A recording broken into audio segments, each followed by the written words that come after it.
სტუდია.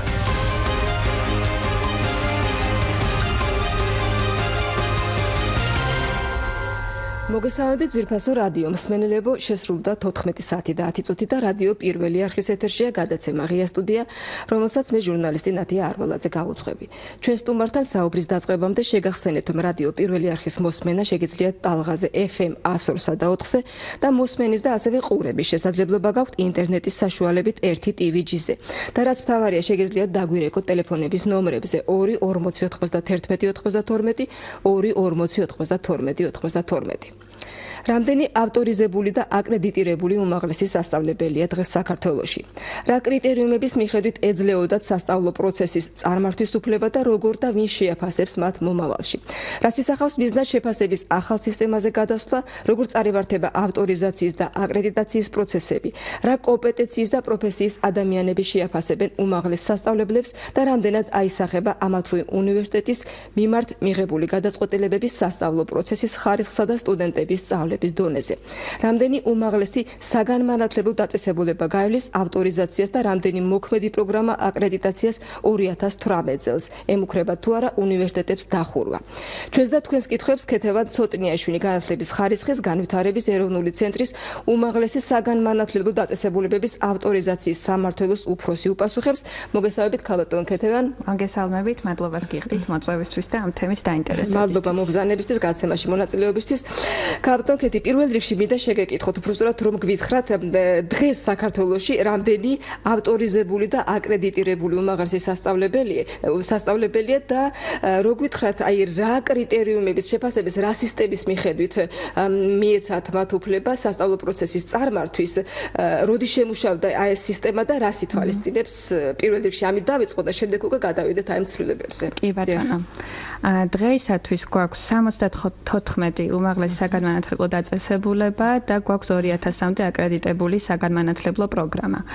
ზოგადად ავტორიზებული და აკრედიტებული ნიშნავს, რომ ავტორიზაცია არის სავალდებულო პროცედურა, რომელიც უნდა გაიაროს ყველა ინსტიტუციამ იმისთვის, რომ საგანმანათლებლო საქმიანობა განახორციელოს და გასცეს აღიარებული დიპლომი. შესაბამისად, ავტორიზაცია გულისხმობს სწორედ იმას, რომ ავტორიზაციაზე ოდნავ მინდა მოგვიანებით შეგეკითხოთ, უბრალოდ აი შეფასების სისტემაზე მითხარით, ორიოდე სიტყვით, აი რა სისტემა მოქმედებს დღემდე და აი როდის შემუშავდა ეს სისტემა და აი რა ნაკლოვანებები აქვს?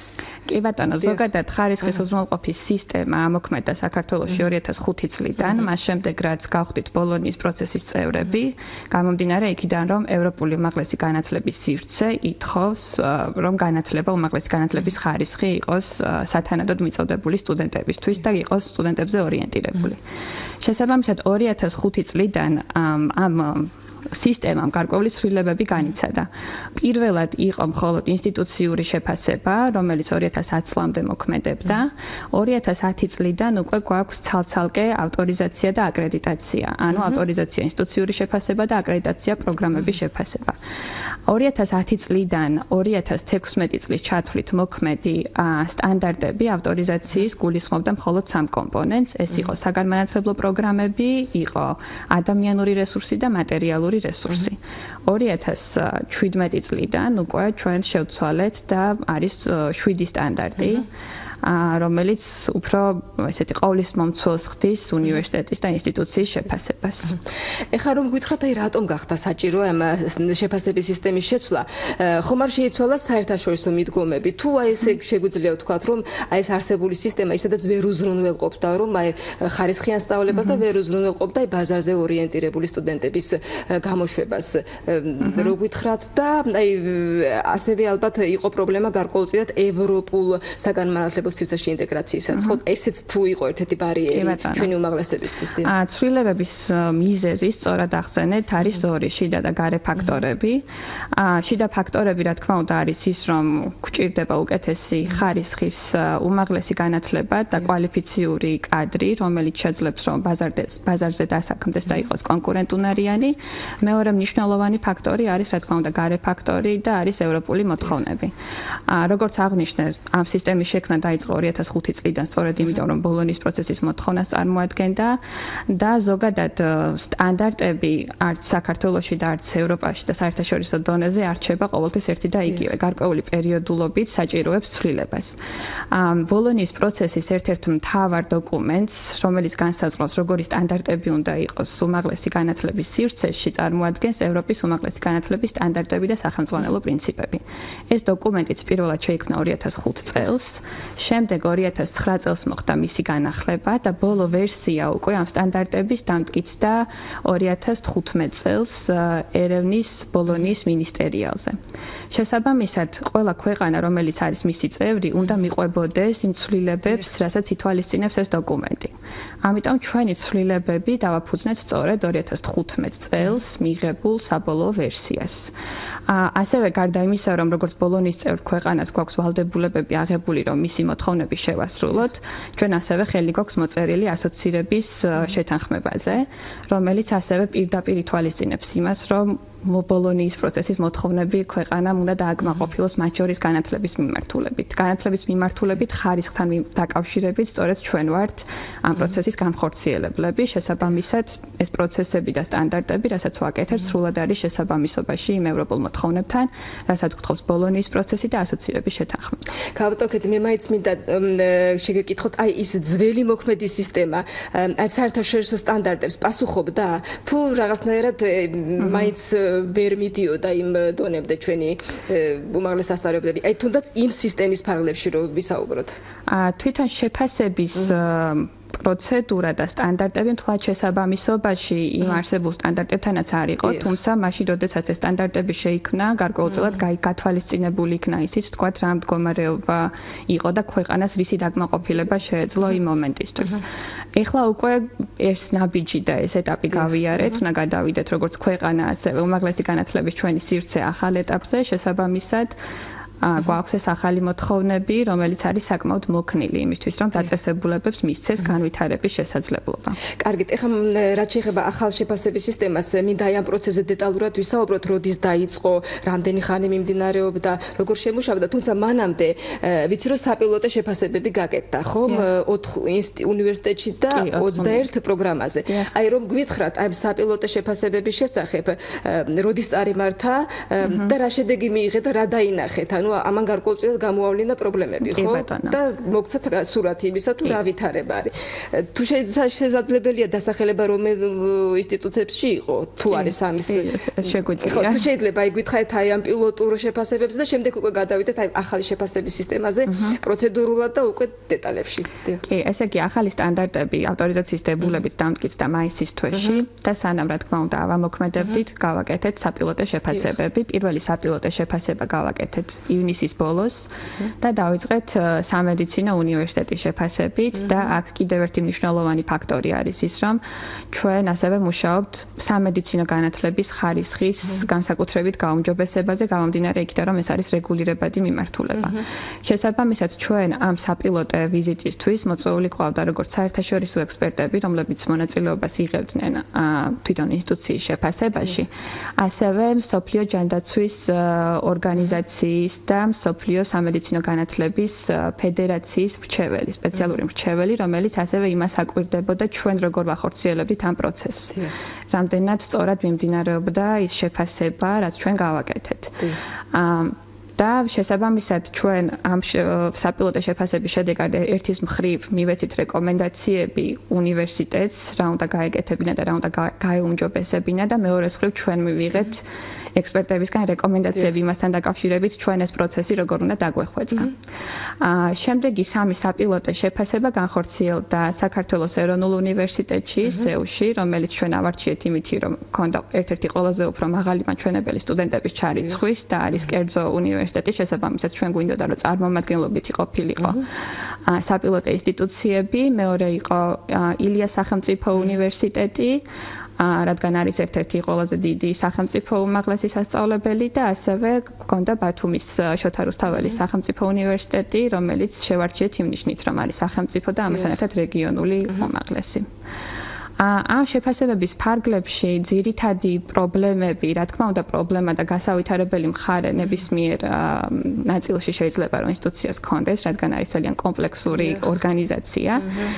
თუმცა ძირითადი რაც დავინახეთ, პრობლემები იყო მართვის სფეროში და ხარისხის უზრუნველყოფის მექანიზმების, შიდა მექანიზმების დანერგვის პროცესში, იმიტომ რომ ის რასაც ჩვენ ვაკეთებთ არის გარე შეფასება, თუმცა სანამ ჩვენ ამას გავაკეთებთ, შიგნით ინსტიტუციაში უნდა არსებობდეს ის მექანიზმები, რომლებიც უზრუნველყოფს ხარისხიანი განათლების მიწოდებას. ანუ თავად ინსტიტუცია უნდა აფასებდეს თავის მიერ მიწოდებულ განათლების ხარისხს. ასევე პრობლემები იყო პროგრამების ნაწილში, გამომდინარე იქიდან, რომ რთულად ხდება, არ არის დამაჯერებელი ის შეფასების სისტემა, რომელიც არსებობს ინსტიტუციებში. რას გულისხმობ? გულისხმობ იმას, რომ მთლიანად ინსტიტუციის მასშტაბით ხშირად ხვდებით ერთნაირ შეფასების სისტემას, იმისგან დამოუკიდებლად თუ რა მიმართულება, როგორი არის პროგრამის სპეციფიკა და ასე შემდეგ. შესაბამისად, რეკომენდაციები მიმართული იყო იმაზე, რომ ინსტიტუციებმა და თვითონ პერსონალმა, აკადემიურმა პერსონალმა პროგრამების შემუშავებისას ერთის მხრივ უნდა იხელმძღვანელონ, რა თქმა უნდა, ბაზრის მოთხოვნებით, რომ გაარკვიონ თუ რა სწავლის შედეგებზე უნდათ რომ გავიდნენ და მეორეს მხრივ უნდა უზრუნველყონ ის, რომ რეალურად შეაფასონ რამდენად მიაღწიეს სტუდენტებმა იმ შედეგს, რასაც პროგრამაში წერდა დაწესებულება და პირდებოდა, რომ ამ პროგრამის დასრულების შემდეგ გექნებათ ეს ცოდნა, ეს კომპეტენციები და ეს გამოცდილება. შესაბამისად, აი ამისი შეფასება არც ისე კარგად ხდება, რაც იმას ნიშნავს, რომ კურსდამთავრებული არ არის გარანტირებული იმით, რომ ის სწავლის შედეგები მიიღწია, რომელიც პროგრამაში ეწერა. ანუ რაც დასახული ქონდა. კი, პრობლემატური არის, რა თქმა უნდა, პერსონალის ნაწილი, არა იმიტომ, რომ ქვეყანაში არაკომპეტენტური კადრი არის, არამედ იმიტომ, რომ კომპეტენტური კადრი ყველგან არის შეზღუდული რაოდენობით. აქ მივდივართ იმ პრობლემამდე, რომ 75-14 უმაღლესისთვის ეს რაოდენობა აკადემიური პერსონალის, რაც ჩვენ ყავს, კვალიფიციური და კომპეტენტური აკადემიური პერსონალის საკმაოდ ცოტა რაოდენობრივად და დეფიციტურია. შესაბამისად, ეს გავლენას ახდენს, რა თქმა უნდა, განათლების ხარისხზეც. ამ მიმართულებით ჩვენ გვაქვს, ესე კი, ახლა უკვე პრობლემა არის ის, რომ ერთი და იგივე აკადემიური პერსონალი ხშირად მუშაობს ძალიან ბევრ უმაღლესში, რაც შემდეგ უკვე გავლენას ახდენს ისევ უარყოფითად განათლების ხარისხზე. ამიტომ ჩვენ ახლა უკვე ვითხოვთ პერსონალის დატვირთვის სქემებს, სადაც ასახული იქნება საათობრივად სად როგორი დატვირთვა აქვს პერსონალს.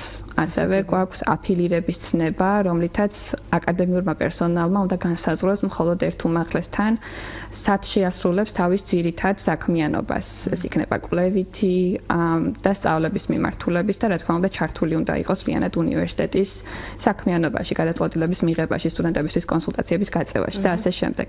ეს მოთხოვნა არ ზღუდავს პერსონალს იმისგან, რომ სხვაგანაც იმუშაონ, თუმცა შეუძლიათ, რომ ისინი იყვნენ მოწვეული პერსონალი, სადაც ჩაატარებენ თქვათ ლექციებს, ან ექნებათ მოკლევადიანი კონტრაქტები და ასე შემდეგ. თუმცა უნდა დაინახონ ექსპერტებმა, რომ ძირითადი საქმიანობა პერსონალის არის ამ ინსტიტუციაში და ძირითად კონტრიბუციას აკეთებენ მისი განათლების ხარისხის განვითარებისთვის. გასაგები, ესე იგი ეს გარკვეული შეზღუდვები არ იქნება ალბათ აკადემიური პერსონალისთვის, იმიტომ რომ ეს მაინდამაინც დადებითი გამოხმაურება ალბათ არ მოყვება ამას, იმიტომ რომ ბევრ ფაქტორთან არის ხო დაკავშირებული, რომ ბევრ ადგილას არის დასაქმებული ადამიანი და ეცით როგორ არის გამოხმაურება? როგორც ექიმებთან დაკავშირებით იყო გახსოვთ, რომ თითქოს გახმაურდა ინფორმაცია, რომ გამოხმაურება არის სხვადასხვაგვარი. რა თქმა უნდა, შეიძლება, როდესაც ვუყურებთ ერთი ინდივიდუალური პიროვნების პერსპექტივიდან, შეიძლება კონკრეტულ ადამიანს ეს თქვათ ნაკლებად აწყობდეს იმისთვის, რომ თქვათ შეიძლება შემოსავალი უმცირდებოდეს თუნდაც. და რა თქმა უნდა, ეს კარგი არ არის, მაგრამ თუ შევხედავთ უფრო გლობალურად, შევხედავთ განათლების პერსპექტივიდან და განათლების ინტერესიდან, სტუდენტის ინტერესიდან გამომდინარე, საკმაოდ დიდი არის ამ მიდგომის მიმართ მხარდაჭერაც, იმიტომ რომ რეალურად ინსტიტუციები აცნობიერებენ, რომ შეუძლებელია, ანუ თვითონაც აწყობთ, რომ ეს პერსონალი მათთან იყოს და მათთან მუშაობდეს იმისთვის, რომ მათ როგორც ინსტიტუცია მიაწოდოს ხარისხიანი განათლება სტუდენტს. და თვითონ პერსონალის პოზიცია თუ იცით და აი რითში შეძლებს ეს უმაღლესი სასწავლებელი რომ ესე დააინტერესოს და რაღაცნაირად არ გაუჩნდეს სურვილი, რომ სხვაგან წავიდეს. ეს ძალიან მნიშვნელოვანი ფაქტორი იქნება ალბათ, ხო? აი ზუსტად კვალიფიციურ პერსონალისთვის. კი ბატონო, პერსონალის მხრიდან ესე იგი ეს პრინციპში ეს მოთხოვნა ზრდის კონკურენციას უმაღლეს საგანმანათლებლო დაწესებულებებს შორის. რაც პრინციპში ემსახურება კვალიფიციური აკადემიური პერსონალის ინტერესებს, იმიტომ რომ კონკურენცია როდესაც მეტი არის ინსტიტუციებს შორის და ყველა ცდილობს, რომ თავისკენ წაიყვანოს ესეთი პერსონალი, შესაბამისად უნდა შესთავაზონ უკეთესი პირობები. ამიტომ მე ვფიქრობ, რომ კვალიფიციურ პერსონალსაც ეს უნდა აწყობდეს. ანუ უნდა უკეთ მოუაროს ამა თუ იმ უნივერსიტეტმა თუ უმაღლეს სასწავლებელმა. კარგით. მაინტერესებს უკვე ეს ახალი შეფასების სისტემაზე გადასვლის პროცესი. რამდენი ხანია მიმდინარეობს მუშაობა ამ სისტემაზე? ვინ იყო ჩართული, ვინ შეიმუშავა და როდის დამტკიცდა უკვე? დიახ, რო გითხრათ და შემდეგ უკვე გადავიდეთ რას ნიშნავს აკრედიტაცია და რას ნიშნავს ავტორიზაცია. თვითონ ანუ იმაზე გადაწყვეტილება, რომ უნდა სისტემა შეცვლილიყო 2014 წლიდან არის მიღებული და ნელ-ნელა მზადდება გარკვეული ბექგრაუნდი იმისთვის, რომ ეს ცვლილებები განხორციელებულიყო და დაწყებულიყო. მუდმივად მიმდინარეობდა კონსულტაციები საერთაშორისო ექსპერტებთან და უკვე ესეთი აქტიური ფაზით სტანდარტების შემუშავება უკვე დეტალურად ჩაშლა დავიწყეთ 2016 წელს და 2016 წელს შევქმნით ასევე სამუშაო ჯგუფი, რომელმაც შეიმუშავა ძირითადი დოკუმენტი. თუმცა ეს იყო ძალიან თანამონაწილეობითი პროცესი და არ შემოიფარგლებოდა მხოლოდ ამ სამუშაო ჯგუფით. ჩვენ ის პირველი ვერსია, რაც სამუშაო ჯგუფმა შეიმუშავა, გავაცანით აბსოლუტურად ყველა უმაღლეს საგანმანათლებლო დაწესებულების წარმომადგენელს, გავუგზავნეთ და მივიღეთ მათგან კომენტარები, რომელიც დეტალურად განვიხილეთ.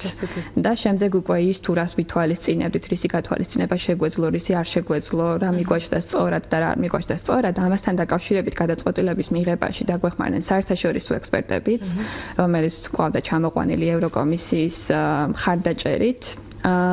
და ასევე ქონდა დიდი კონფერენცია 2016 წლის ბოლოს, სადაც ასე თუ ისე საბოლოო ვერსიებზე შევჯერდით.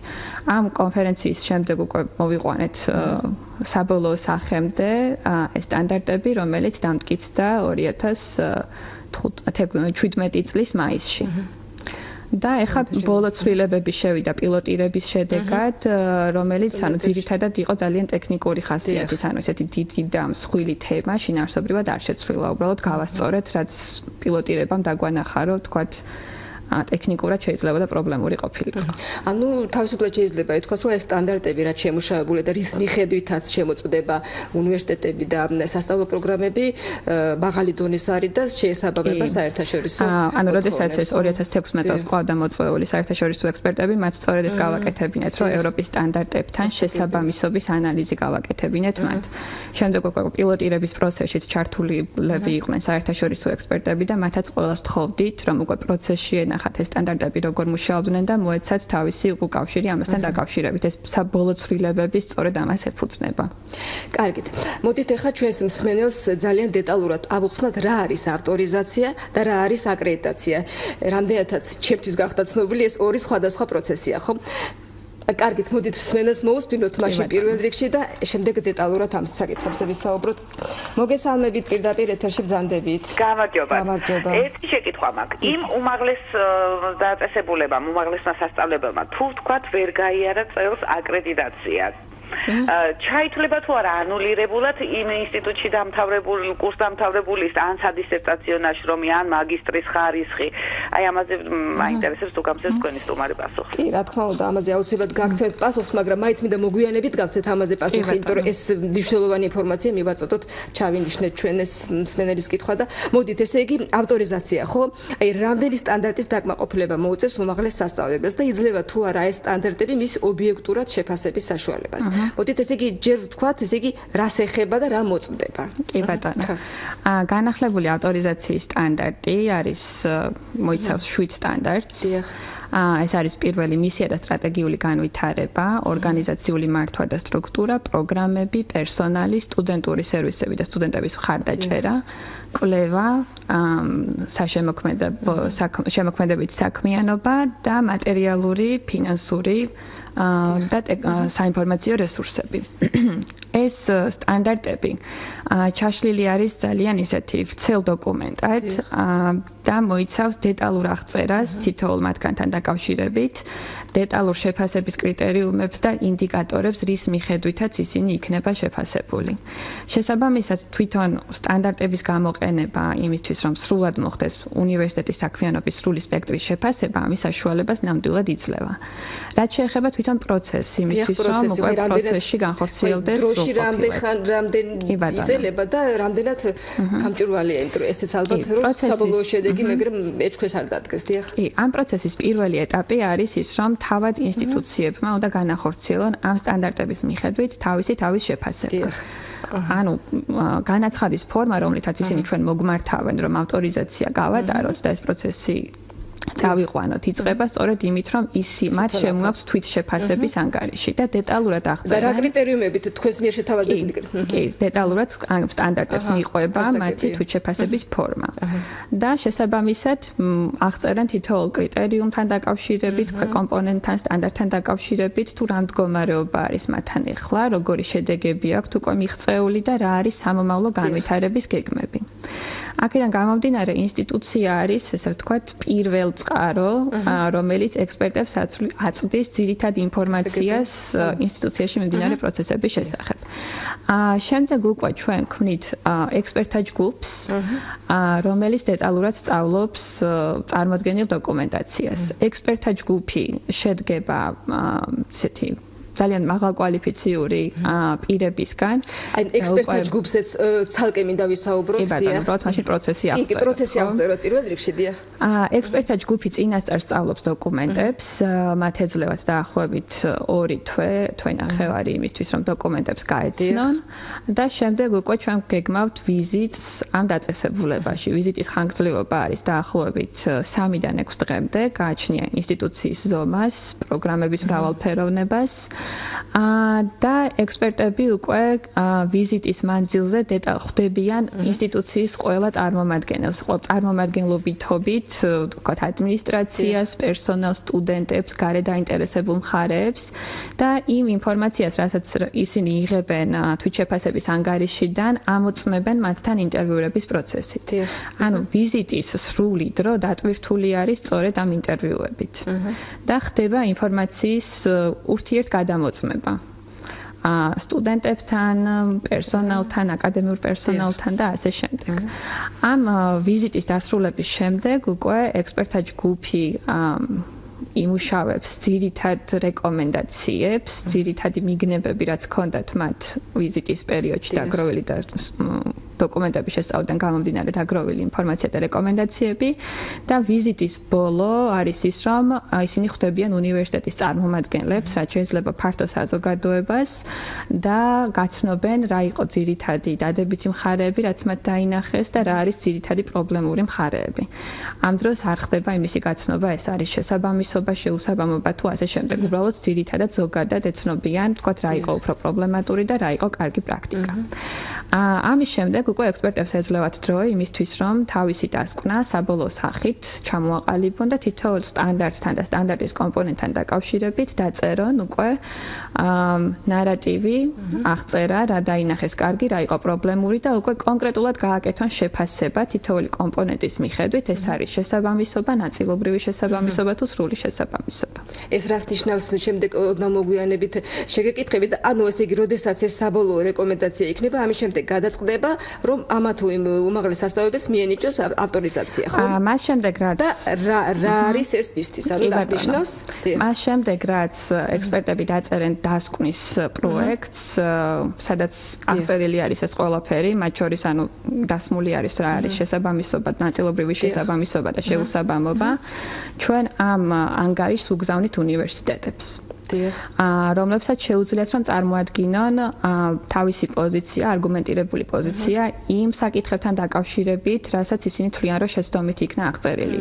ოღონდ ეს ეხება მხოლოდ ფაქტობრივ უზუსტობებს და არ ეხება შეფასებით ნაწილს. მაგალითად, თუ იყო რაღაცა რაოდენობაში შეცდომა. იმიტომ რომ ექსპერტებმა თავისი შეფასება უკვე გააკეთეს, აქედან ვიზიტის პერიოდში უკვე გადაამოწმეს ის ინფორმაცია, რისი გადამოწმებაც უნდათ და უკვე დოკუმენტურად ანგარიში ხდება მხოლოდ ფაქტობრივი უზუსტობების გადამოწმება და მათი გათვალისწინება ადეკვატურობის შემთხვევაში.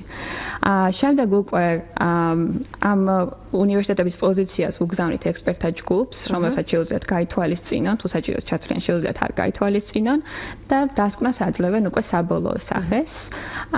და დასკვნა საბოლოო სახით ეგზავნება როგორც უნივერსიტეტს, ამ დაწესებულებას, ასევე საბჭოს, რომელიც იღებს საბოლოო გადაწყვეტილებას იმასთან დაკავშირებით, უნივერსიტეტს მიენიჭება ავტორიზაცია თუ არ მიენიჭება. ესე იგი, საბჭო და ექსპერტთა ჯგუფი როგორ არის გამეჯნული ერთმანეთისგან და რა უფლებამოსილები ოდნავ მოგვიანებით ამაზეც ვისაუბროთ. ეხლა მინდა გადავიდეთ აკრედიტაციაზე. ანუ ესე იგი, რომ დავკონკრეტეთ, ავტორიზაციის მიღების შემთხვევაში უნივერსიტეტს ენიჭება უფლება, რომ იფუნქციონიროს, ხო? კი, ეს არის შედეგი საბოლოო ავტორიზაციის. კარგით, ეხლა რას ნიშნავს აკრედიტაცია? აკრედიტაცია უკვე არის ინდივიდუალურად თითოეული პროგრამის შეფასება ისევ სტანდარტებთან მიმართებით. უკვე დამტკიცდა გასულ კვირას განახლებული აკრედიტაციის სტანდარტებიც, რომელზეც ნელ-ნელა უნივერსიტეტებმა უნდა დაიწყონ გადასვლა.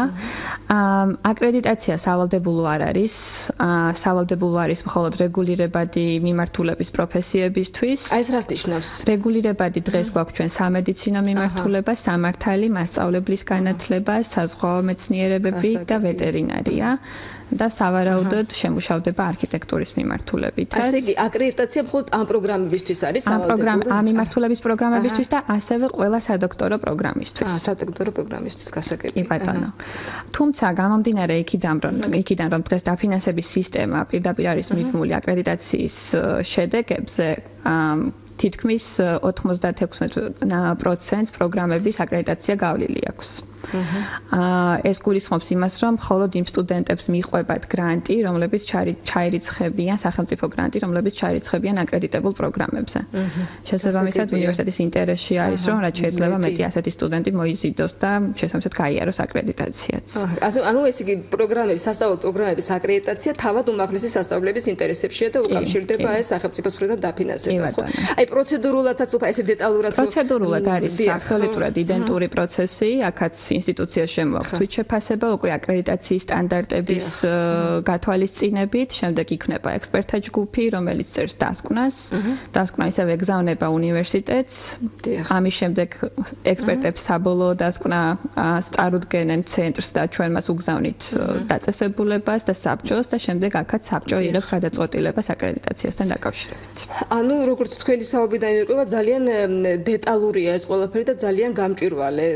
ასე არ უნდა გაჩნდეს თითქოს რაღაც ეჭვის საბაბი იმისა, რომ არასამართლიანად წარიმართა ეს პროცესები, ისე როგორც ავტორიზაციის, ასევე აკრედიტაციის. ამიტომ რომ შეფასება გადის საკმაოდ ბევრ პროცესს, ანუ ჯერ თვით შეფასება, შემდეგ ექსპერტების შეფასება, რომლებიც შემდეგ უკვე დაწესებულებასთან ინტერვიუების დროს ამოწმებენ თავის ეჭვებს და კითხვებს, რაც შეიძლება რომ გქონდეთ, დასკვნა ეგზავნება დაწესებულებას, ჩვენც ვამოწმებთ უბრალოდ ტექნიკურად რამდენად გამართულია და შემდეგ უკვე საბჭო იღებს გადაწყვეტილებას, სადაც რომელსაც ესწრება დაწესებულების წარმომადგენლების და ექსპერტების შესაბამისად მაქსიმალურად არის ეს ყველაფერი გამჭვირვალე. იმ შემთხვევაში, თუ საბჭოს გადაწყვეტილება არ დააკმაყოფილებს დაწესებულებას, მათ შეუძლიათ რომ გაასაჩივრონ ეს გადაწყვეტილება ჯერ სააპელაციო საბჭოში, რომელიც ცენტრშივე ფუნქციონირებს და შემდეგ უკვე სასამართლოში. კარგით, ჩვენო ძვირფასო რადიო მსმენელებო, შეგახსენეთ, რომ დღეს ჩვენი სტუმარი გახლავთ ქეთევან ცოტნიაშვილი, განათლების ხარისხის განვითარების ეროვნული ცენტრის უმაღლესი საგანმანათლებლო დაწესებულებების ავტორიზაციის სამმართველოს უფროსი. იგი პასუხობს შეფასების ახალ სისტემაზე გადასვლასთან დაკავშირებით ჩვენს და ასევე თქვენ შეკითხვებს. თქვენ უსმენთ რადიო პირველ არხს ტალღაზე FM 103.4 და შეგიძლიათ დაგვირეკოთ ტელეფონების ნომრებზე 2409192 24092 მე მგონი მსმენელი გყავს ხაზზე. მოდით მოусმინოთ და შემდეგ უკვე მინდა მოგესალმებით. ერთი კონკრეტული კითხვა მაქვს. ფილოლოგია დაამთავრა, ბაკალავრი, მაგისტრატურა და ადრე თქვენს გადაცემაში იყო შემოთავაზება, რომ არის 2 წლიანი რაღაცა საშუალება, რომელიც იგი ორივე უმაღლესის დონის დიპლომს იძლევა. ამ კუთხით თუ არის ინფორმირებული თქვენი სტუმარი, მეორე რაც შეეხება პროფესურას, აი შეზღუდვა ხომ არ გამოიწვევს გადინებას პროფესურის საზღვარგარეთ და სახელმწიფო უნივერსიტეტები თუ ვერ გაივლიან აკრედიტაციას, რა პასუხისმგებლობას აიღებს საკუთარ თავზე განათლების სამინისტრო და მე მხედველობაში მაქვს აი ხშირი ცვლილება მინისტრების და თქვათ არ არის ჩამოყალიბებული ერთი მიმართულება და ბოლოს ასეთი კითხვა მაინტერესებს, აი გოგი როდის დაბრუნდება ეთერში? კარგით, ბატონი გოგი, ძალიან დაგვიბრუნდება, ხა კონკრეტულ დღეს ვერ დაგისახელებთ. იმ კვირაში უკვე თქვენი მასპინძელი იქნება, რომელ დღეს უბრალოდ ვერ გეტყვით შებულებაში ამჟამად ისვენებს და ძალიან ენატრებით თქვენს. დარწმუნებული ვარ თქვენ ძალიან გენატრებათ, დაგიბრუნდებათ აუცილებლად მოვალ კვირას. კარგით, ბატონი ქეთი, მოდით ვუპასუხოთ მსმენელებს და შემდეგ მინდა უკვე მეც რამდენიმე კითხვა კიდევ დამატებით დაგისვათ. ანუ აქ ეს მე მგონი ცოტა გაუგებარი იყო უმაღლესი დონის დიპლომის ეს ვერ გავიგე ნამდვილად მაგაზე ვერ გიპასუხებს. პირველი მსმენელის კითხვიდან და დავიწყოთ ალბათ. იმ შემთხვევაში თუ რომელიმე ინსტიტუციამ ახლა ვერ გაიარა ავტორიზაცია, თუმცა აქამდე იყო ავტორიზებული, მისი კურსდამთავრებულის დიპლომი ჩვეულებრივად რჩება აღიარებული. იმ შემთხვევაში თუ ავტორიზაცია ვერ გაიარა ახლა უმაღლესმა და მას ყავს ეხა სტუდენტები ჩარიცხული, ამ შემთხვევაში ეს სტუდენტები ისარგებლებენ მობილობით და საშუალება ექნებათ რომ გადავიდნენ სხვა უმაღლეს სასწავლებლებში, სადაც შეეძლებენ რომ გააგრძელონ და დაასრულონ სასწავლო პროცესი.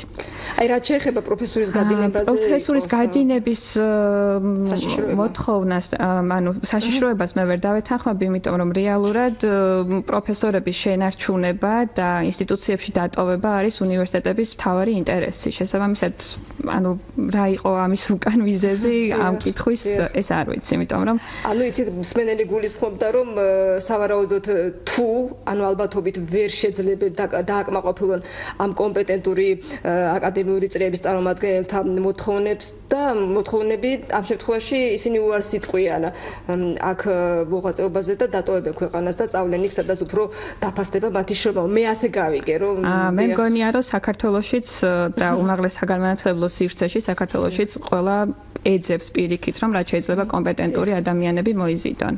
და აქვს საშუალება დღეს ჩვენს უმაღლესებს რომ მათ ადეკვატურად ფინანსურად უზრუნველყონ ესეთი ადამიანები. როდესაც საუბრობდით მენეჯმენტის პრობლემაზე, ერთ-ერთი მთავარი და პროგრამების პრობლემაზეც, ხო, ერთ-ერთი მთავარი საკითხი აქ არის რომ ინსტიტუციებმა უნდა გადახედონ საკუთარ რესურსებს და უნდა მოახდინონ მათი ოპტიმიზაცია ისე რომ გააძლიერონ ის ნაწილები რომლებშიც თვლიან რომ ყავთ ყველაზე უფრო კარგი რესურსი და იმუშაონ ამ მიმართულებით და ასევე ის მთლიანად ორგანიზაციული და ადმინისტრაციული საქმიანობაც უნდა მიმართონ სწორედ პროგრამების ხარისხის განვითარებაზე, ისე რომ ინსტიტუციებსაც მოუწევთ რომ გარკვეული ოპტიმიზაცია გააკეთონ იმისთვის რომ რესურსები მაქსიმალურად ეფექტიანად გამოიყენონ.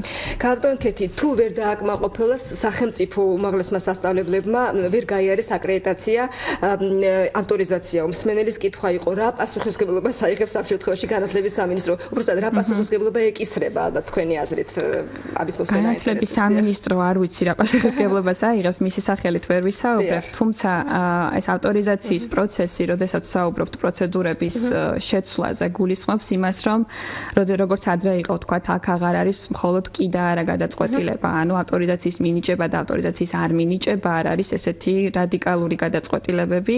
ჩვენ შიგნით გვაქვს უკვე გარკვეული ბერკეტები იმისთვის, რომ თუ სრულად ვერ აკმაყოფილებს ინსტიტუცია ყველა სტანდარტს, სრულყოფილად მას ეძლევა იმის საშუალება და დრო რომ გამოასწოროს თავისი საქმიანობა, რომელსაც ჩვენ გარკვეული პერიოდის შემდეგ შევამოწმებთ, რამდენად ითვალისწინებს ექსპერტების რეკომენდაციებს. აი ეს იგი დეტალურად კიდე ამაზე. ეს იგი ნიშნავს თუ არა იმას, რომ აკრედიტაციას ვერ მიიღებს პირველ შემთხვევაში და ეს ანუ ამის შემდეგ რა შანსი აქვს ესე იგი უმაღლეს სასწავლებელს რომ მოხდეს ხელმეორედ, ხომ კიდე ეძლევა შანსი?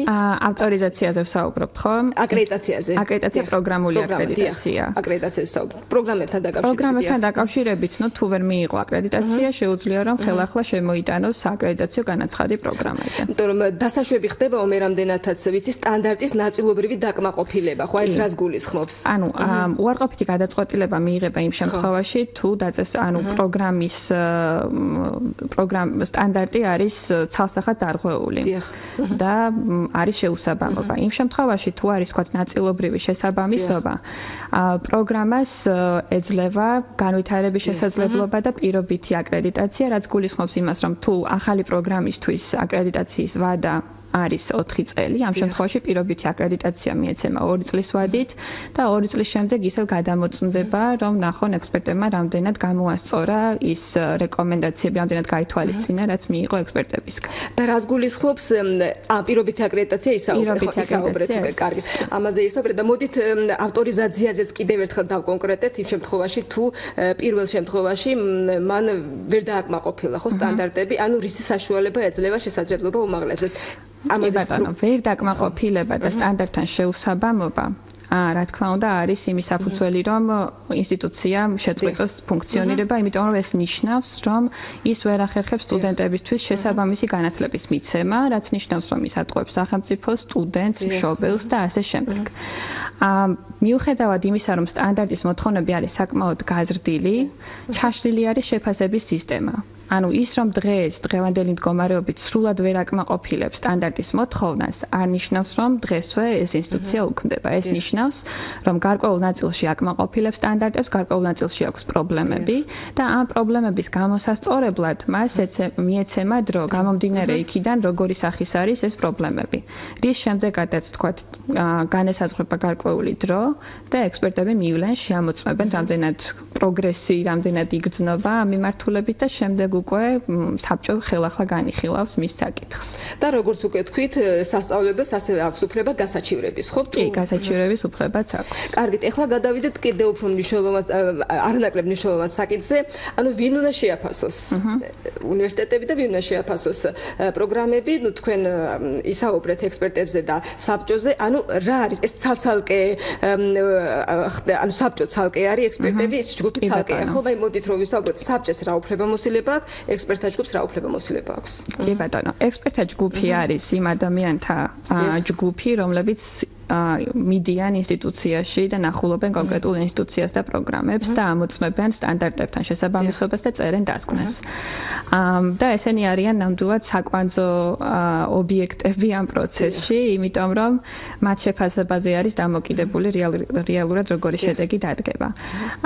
ექსპერტთა ჯგუფები და ექსპერტთა კორპუსი დაკომპლექტებული ყავს საკმაოდ კვალიფიციური პირებით. ჩვენ კონკურსი გამოვაცხადეთ 2017 წლის დასაწყისში და პრინციპში, რა ვიცი, სრულიად ახალი ექსპერტთა კორპუსი ავიყვანეთ. აკრედიტაციაში ყურადღება ექცევა იმას, რომ აუცილებლად იმ კომპეტენციისა და კონკრეტული მიმართულების სპეციალისტი წავიდეს პროგრამის შესაფასებლად, რომელი მიმართულებითაც ეს პროგრამა აპირებს, რომ ფუნქციონიროს და განხორციელდეს. ავტორიზაციის შემთხვევაში ჩვენ ვარჩევთ ექსპერტებს სწორედ ამ 7 სტანდარტის მიხედვით და ვეკითხებით, რომელი სტანდარტის, რომელი ნაწილების შეფასებას შეძლებენ. და შემდეგ უკვე ექსპერტთა ჯგუფების შედგენისას გვაქვს ექსპერტთა ჯგუფის ისეთი კომპოზიცია, რომ სრულად დაფარონ ყველა ის სტანდარტი, რომელიც მათ უნდა შეაფასონ როგორც ჯგუფმა. ჯგუფის ხელმძღვანელი იქნება საერთაშორისო ექსპერტი, საერთაშორისო ექსპერტს, როდესაც ვამბობთ, არ იგულისხმება, რომ მხოლოდ არასაქართლოს მოქალაქე უნდა იყოს. აქ იგულისხმება ის, რომ ჩვენ ექსპერტებს, საერთაშორისო ექსპერტებს ვეძებთ ევროპის, ანუ ENCAS წევრი სააგენტოების, ევროპის უმაღლესი განათლების ხარისხის უზრუნველყოფის ასოციაციის წევრი სააგენტოებიდან და მათ ვეკითხებით, ვის გაუწევენ რეკომენდაციას, რომ მათ იმუშაონ როგორც ექსპერტთა ჯგუფის თავმჯდომარეებმა. ანუ ამ ადამიანებს უნდა ჰქონდეთ უკვე ევროპის მასშტაბით თავმჯდომარეობის გამოცდილება.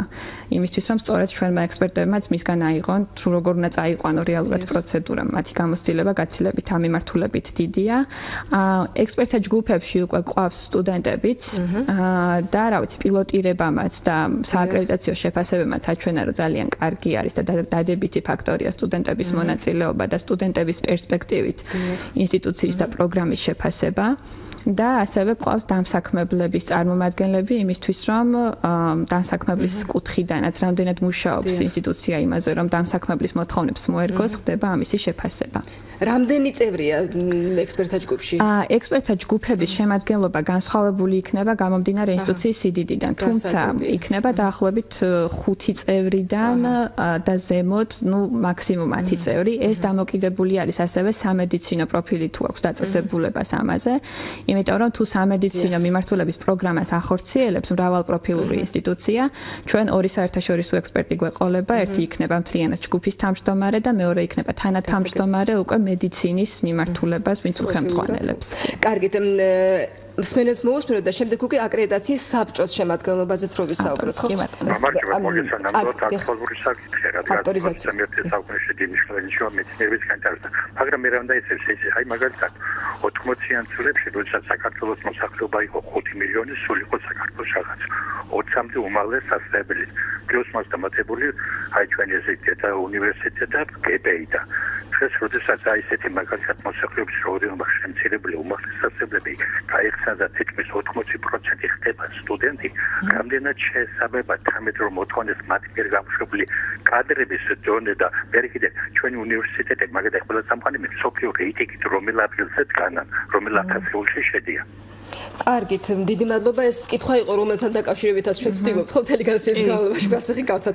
მაინც დაკონკრეტდით და გავცეთ პასუხი მსმენელს და შემდეგ უკვე იმ საბჭოს შემადგენლობაზე ვისაუბროთ. ძალიან საინტერესოა ეს საბჭოს შემადგენლობა. კი ბატონო, ანუ რომ დავიწყოთ თვითონ ქვეყნის ზომიდან და ინსტიტუციების რაოდენობიდან გამომდინარე, კი ეს რიცხვი, რაც დღეს ჩვენ გვაქვს, არის საკმაოდ დიდი და მაღალი, რომ შევადაროთ მსგავსი ზომის თუნდაც ევროპულ ქვეყნებს. მაგალითად, ლიტვაში სადაც თქვა 3 მილიონამდე არის მოსახლეობა, ინსტიტუციების რაოდენობა არის 45 დაახლოებით, მაშინ როცა ჩვენთან არის 75 და მათ შორის უნივერსიტეტი, ანუ რომელიც კვლევას ახორციელებს, არის 20-მდე.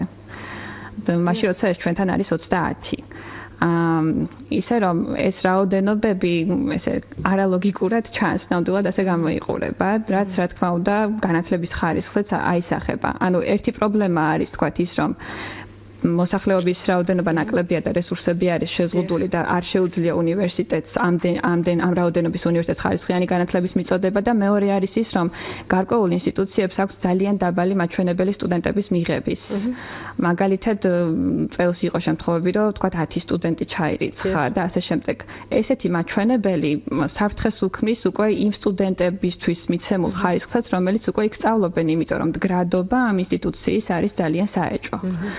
შესაბამისად, ანუ ინსტიტუცია რომ იფუნქციონიროს, მას უნდა ყავდეს შესაბამისი რაოდენობის სტუდენტებიც. იმისთვის რომ გარკვეული წინაპირობები შეიქმნას. კარგით, ეხლა მოდით საბჭოსთან დაკავშირებით გითხარით, ანუ ვინ ირჩევს მათ, საბჭოს წევრები ვინ არიან და რა იძლევა იმის გარანტიას, რომ ამ საბჭოში არაკომპეტენტური ადამიანი ვერ მოხვდება.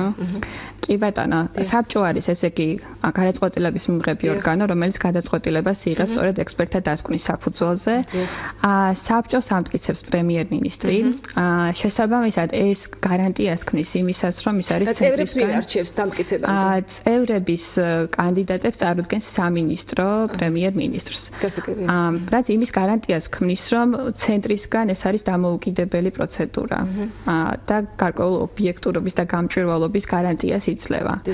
საბჭოს შემადგენლობაში ძირითადად წარმოდგენილები არიან ძალიან მაღალი რეპუტაციის მქონე აკადემიური პერსონალის წარმომადგენლები, ადმინისტრაციული პერსონალის წარმომადგენლები, ასევე ყავს სტუდენტები, დამსაქმებლები და ეხლა უკვე ავტორიზაციის საბჭოს გამომდინარე ისევ სამედიცინო განათლების მსოფლიო ფედერაციის მოთხოვნებიდან ჩვენ გვეყოლება დამატებით კიდევ 15 წევრი, რომელსაც სპეციფიურად თავისი გამოცდილება და განათლება ექნებათ სამედიცინო მიმართულებით იმისთვის, რომ განსაკუთრებული ყურადღებით იქნას სამედიცინო განათლების ხარისხის შეფასება.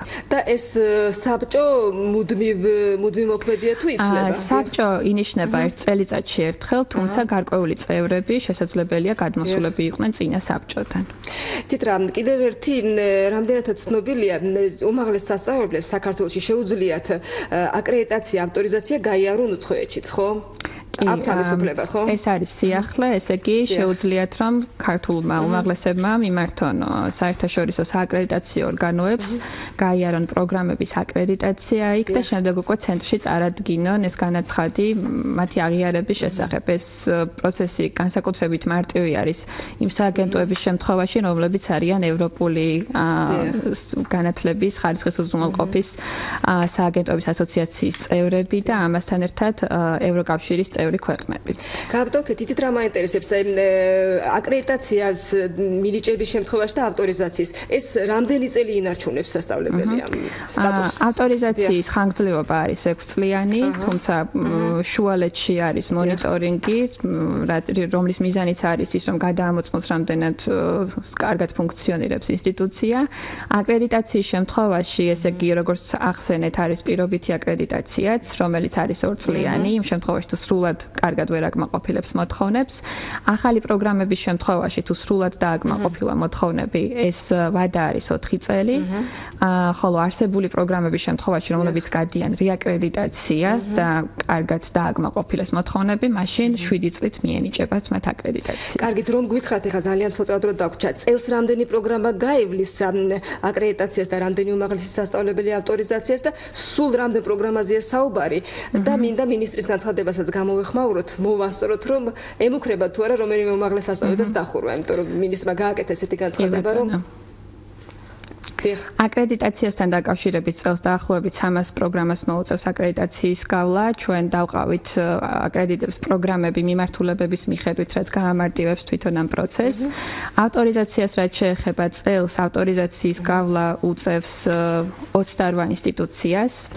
29-ს უწევდა, თუმცა ერთ-ერთმა მოგმართა განაცხადით, რომ პროფესიულ კოლეჯად უნდა რომ გადაკეთდეს, შესაბამისად 28 დაგვრჩება. ასევე უნდა აღინიშნოს ისიც, რომ ერთმა უმაღლესმა უკვე მოგმართა იმის თხოვნით, რომ ავტორიზაცია გაგვეუქმებინა. უკაცრავად 1 წუთი დაასრულებს და აუცილებლად მოხდით საშუალებას. ავტორიზაციის გაუქმებასთან დაკავშირებით თავად უნივერსიტეტმა მოგმართა ჩვენ. კიდევ ერთმა უკვე მოითხოვა პროფესიულ კოლეჯად გადაკეთება. ეს არის უკვე ოფიციალურად რაც გვაქვს და ასევე ვიცით, რომ დაახლოებით 3-4 უმაღლესი აპირებს, რომ პროფესიულად გადაკეთდეს. რაც შეეხება იმას, ემუქრებას თუ არ ემუქრებას დახურვა, როგორც ახსენით, ესე იგი არის საკმაოდ მოქნილი პროცედურები, თუმცა თუ მინიმალურ მოთხოვნებს დაკმაყოფილებას ინსტიტუციები ვერ შეძლებენ, რა სტანდარტით არის განსაზღვრული, ამ შემთხვევაში შედეგი შესაძლოა ესეც დადგეს. კარგით, სვენელია მოусმინოთ და მე მგონი უნდა დავასრულოთ, მეც ვერ მოვასწრებ. გისმეთ პირდაპირ ეთერში ხართ, დაგვისვით კითხვა. გამარჯობა. აი ძალიან მაინტერესებს სტუმართან ასეთი შეკითხვა მაქვს. ამდენი უმაღლესი სასწავლებლები რომ გვაქვს. არ შეიძლება ერთი ან ორი ისეთი ეს კონდეს უნივერსიტეტი, რომ არ დაჭირდეს ჩვენს სტუდენტებს ესა საზღვარგარეთ გაქცევა და აქ მიიღონ ის განათლება, რასაც ისინი უცხოეთში იღებენ. კარგით, უღბესი მადლობა, კაპიტანო ქეთი. გავცეთ პასუხი და უნდა დავასრულოთ სამწუხაროდ. მადლობა ამ კითხვისთვის. ესე იგი, რა თქმა უნდა, სწორედ ამას ვამბობთ, რომ რაოდენობა უნივერსიტეტების არის საკმაოდ დიდი, იმასთან შედარებით რისი რესურსიც ქვეყანას გააჩნია, იმისთვის რომ ხარისხიანი განათლება უზრუნველყოს. შესაბამისად ეს სტანდარტებიც სწორედ იმას ემსახურება, რომ ინსტიტუციებმა გააკეთონ საკუთარი თავის თვით შეფასებაც, რამდენად შეუძლიათ რომ მისცენ სტუდენტს ხარისხიანი განათლება და შესაბამისად დადგება ალბათ ამისი შედეგებიც, იმიტომ რომ ჩვენთვის ამოსავალი არის ნამდვილად ის, რომ სტუდენტებმა მიიღონ განათლება, რომელიც მათ მისცემს საშუალებას, რომ იყვნენ კონკურენტუნარიანები დასაქმების ბაზარზე. უღმესი მადლობა მობრძანებისთვის, უღმესი მადლობა დეტალური ინფორმაციისთვის და ინფორმირებულობისთვის ჩვენი მსმენელის სახელით გიხდით. ქეთევან ცოტნიაშვილი განათლების ხარისხის განვითარების ეროვნული ცენტრის უმაღლესი საგანმანათლებლო დაწესებულებების ავტორიზაციის სამმართველოს უფროსი გახდათ. დღეს ღია სტუდიის სტუმარი. თქვენ უსმენთ რადიო პირველ არხს ტალღაზე FM 104.4-ზე. მადლობა ყურადღებისთვის, მადლობა ლელა ვაშაკიძეს, განაცემის რედაქტორს, თია ბიჭაშვილს, ხმის რეჟისორს. მე ხვალამდე გემშვიდობებით, კარგად ზანდებოდეთ დროებით.